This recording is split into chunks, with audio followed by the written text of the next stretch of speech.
Living outdoors. Could you actually do it if you had to?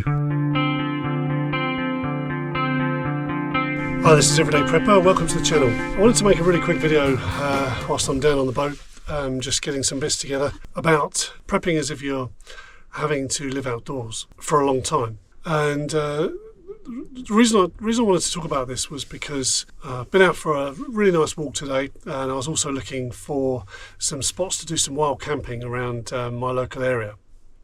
You know, in some sort of woodland. There's not any real thick woodland around near me, but there's enough with a few clearings in some decent spaces for me to get a tent up and do some overnight camping. And I was thinking about what I'd take with me, and then I was also thinking about what I was going to take to the bushcraft weekend, which is coming up this bank holiday weekend. And you know, I've done the odd bit of camping every now and again. The longest I've been away recently is in a caravan, not in a tent. We used to go camping down in south of France with the kids for 2 weeks at a time. We did that 9 years straight in a row. It was absolutely fantastic, and you can learn a lot from camping. So what I wanted to talk about really is some of the things that you have to consider when camping are really some of the things you would have to consider, certainly when bugging out. But for me, where I live, bugging out's not really my first option. My first option would be bugging in, but you know, I do get that, you know, there's going to be people living in flats in the city or town centres where bugging out might be an option, or going to a relative's place or somewhere different. And so you've got to consider living away from your home, your creature comforts. Now, when I say creature comforts, you know, in a grid down scenario where we've got no water, no electricity, very, very quickly you're going to get things like waste is going to start backing up. Your toilets are going to stop flushing. They're going to start backing up because there's no pumping system powered by electricity usually to get rid of waste. There's nothing pumping your water into your taps. So as the pressure drops as well, you're going to get more chance of disease getting in, parasites getting in, you know, like we've seen in Devon there, although that was a slightly different reason. So there's things like, you know, waste removal and toileting, and where's all that going to go, and how are you going to deal with that? So, you know, around in my area, it's a reasonably built up area in a town where I live. If the waste was to stop being collected, you know, just because everyone else is dealing with their own crisis at home because there's a grid down, or there's a, you know, societal breakdown, or whatever we're going to call this SHTF, they're not going to be there. They're not going to be showing up for work. They're going to be surviving just like the rest of us. So if no one's collecting your rubbish, where's it all going to go? You're going to have to start organising something within the community as to where it's all going to pile up. Maybe local parks or something like that. You're going to see it stacking up, just like you've seen after major hurricanes, where you know, it's taken a while to get aid in, and you can't get rubbish collected and that kind of thing. People are still living, albeit in maybe tents or shacks they've built out of supplies they found in the remains, the aftermath of the hurricane, but they're still going to generate waste. So, you know, that's one thing to think about. Then another thing to think about is you know, your toilet waste. Where's that going to go?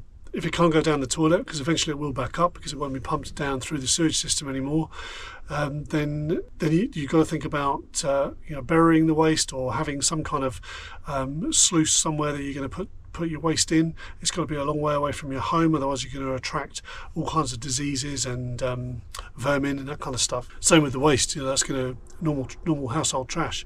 You'd probably have a little bit less household trash because you won't be able to go shopping.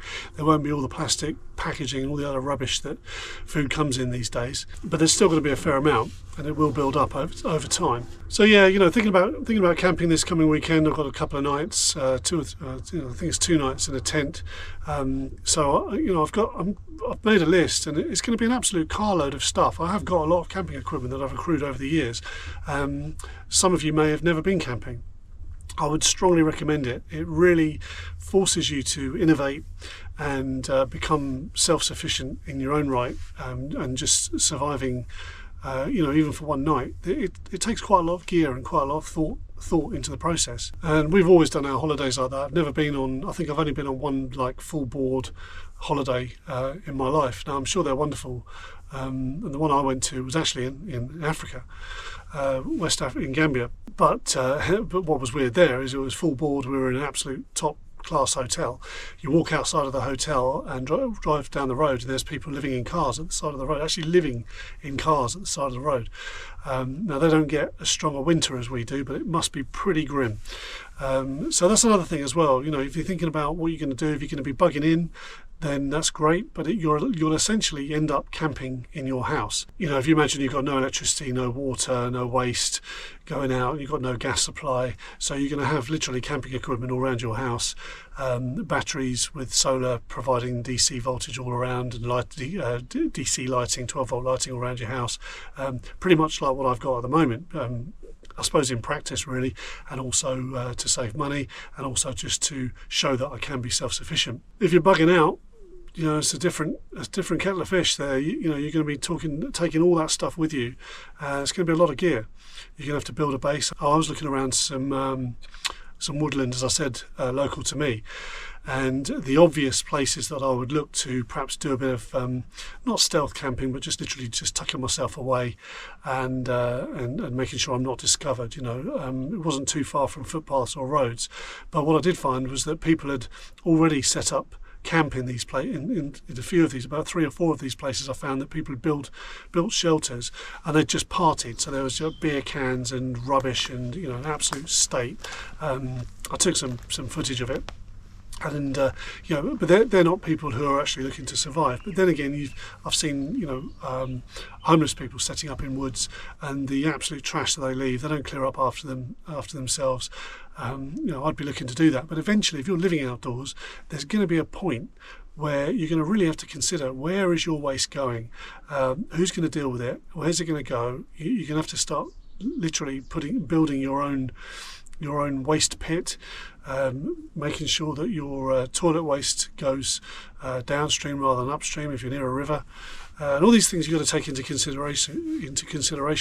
And then, of course, you've got other people as well who might want your spot. And the reason I'm bringing all this up now is there's a lot more going on in the world, especially with this the Russia-Ukraine thing, which I didn't really want to bring up, but because in my previous videos I've definitely you know, not gone down the fear-mongering route. You know, we're on the verge of nuclear war and that kind of thing. There's plenty of channels that do that, but they do that for clicks. But looking at the news and just reading between the lines, things are escalating. They are getting worse. They're not getting better. There's a lot of talk from Russian defence ministers, albeit ones that have just been sacked, but there's other military personnel that keep mentioning the word nuclear. One of them on their state TV was, I saw the other day, was even talking about, well, now the UK is a target, we're going to flatten the UK and they'll be underwater. Same with Australia, we're going to sort them out. We're going to sort all these countries out with a nuke. And then they backed that up with action. They started moving tactical nukes around close to the border, around near Belarus and around the Ukraine border. And it's a little bit worrying, especially when you've got David Cameron making statements in Ukraine like, yeah, we're going to give you some long-range weapons, Mr. Zelensky. Feel free to use them against Russia. When Russia have previously categorically said, if you use UK weapons to strike us in our own country, UK will be a target. But he doesn't seem to care about that. Why doesn't he care? Because he's got a damn bunker, hasn't he? Just like the rest of them have. They don't seem to give a stuff. And I don't know what is going on in these people's minds, but, you know, we know about the devastation if anything was to go nuclear. So it's a bit of a concern. I'm not saying, you know, it's going to be all out all of a sudden, but I'm just watching it, and I'm with disbelief really at the moment that they're even entertaining all of this. Then you've got Russia and China have just had a nice chat together and said that we need to de-escalate things because it's all getting all this rhetoric, you know, talking about nuclear. Well, both sides are doing it. So, you know, are they just playing the people off? Possibly, quite probably. I don't know. But, you know, we've got elections coming up in the US and in Britain. They're all playing it nice at the moment, but I'm sure they'll pull something out the bag. I'm sure they'll show their true side to whoever gets in, and after they're in power, things will start to go downhill again. But at the moment, it's kind of the calm. It feels like it's the calm before the storm. So yeah, I just wanted to just mention really, and I think I mentioned in my previous video, the importance of prepping now. It's never been more important, I think. Keep some cash squared away. Keep all the essentials squared away. Like your food and your water and your meds. Your forms of shelter, and also think about if you are bugging in, what you're going to do to maybe board up your place if there's a bit of a societal breakdown outside. All these things to think about. There is a lot to think about. Toilet waste is a big one. Think about where you're going to go, what you're going to do with it. There's videos covering specifically just that subject online.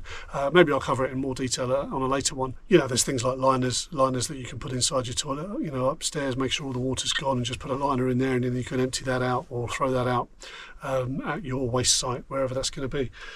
So lots of ways of dealing with it. But it's just something I would recommend start thinking about. Are you prepping or not? If you're prepping, then you want to be thinking about all areas of it. Start with the basics, obviously, but right now I think is the time to really start getting serious about your prepping. Not panicking or going mad, but just get focused. Find out all the aspects of prepping that you're going to need that are relevant to you and your family. And make a start. If you haven't made a start, you need to make a start. And thinking about camping outdoors is a really great way of starting prepping. It's a really good way of getting into the right mindset of innovation and I suppose survival away from your home. If you can survive away from your home outdoors for quite some time, then you can definitely survive inside your home when you're bugged in. So yeah, it's just a couple of thoughts there. And if you are new to the channel, again, my name's Steve. I'm a prepper in the UK. I like to make videos in the UK about prepping from a wide range of perspectives. So if you are interested in that kind of thing, then please subscribe to the channel and hit the like button for more content like this. And I'm also talking about living outdoors. I've just found out as well that Lofty Wiseman, the author of the I think his name's John Lofty Wiseman. He's the SAS guy who wrote the SAS Survival Handbook, which I haven't got with me, but I've featured it on some other videos. It's a great book, so I'm looking to see if I can actually meet him at the Bushcraft weekend. That'd be great if he is there. I know Ray Mears is there as well. So looking to get a lot of top tips, and if there's anything new or anything I can share, then I'll upload a video about that. In the meantime, it was just some thoughts on the current situation. So thanks very much for watching, and stay prepared.